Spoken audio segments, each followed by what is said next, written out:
Qo'pol gap gapirsa farzandlariga, Rasulullohdan hadis bor.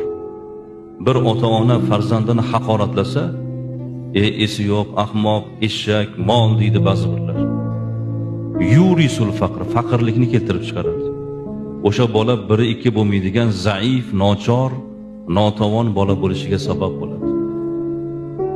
Xonadondagi fayz, tarovat bu naqshinigorli, marmarli uylarda emas. Er va xotinning bir-biriga bo'lgan samimiyligida.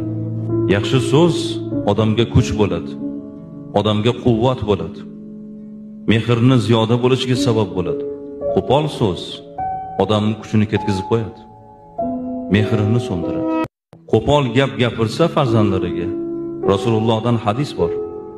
Bir ota-ona farzandini haqoratlasa, esi yo'q, ahmoq, eshak, mol deydi ba'zi birlar.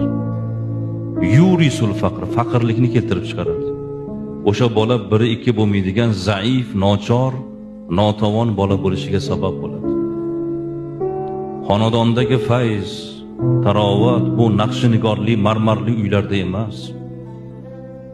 Er va xotinning bir-biriga bo'lgan samimiyligida.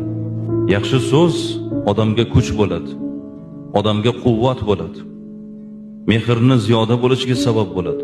Qo'pol so'z odamning kuchini ketkizib qo'yadi, mehrini so'ndiradi.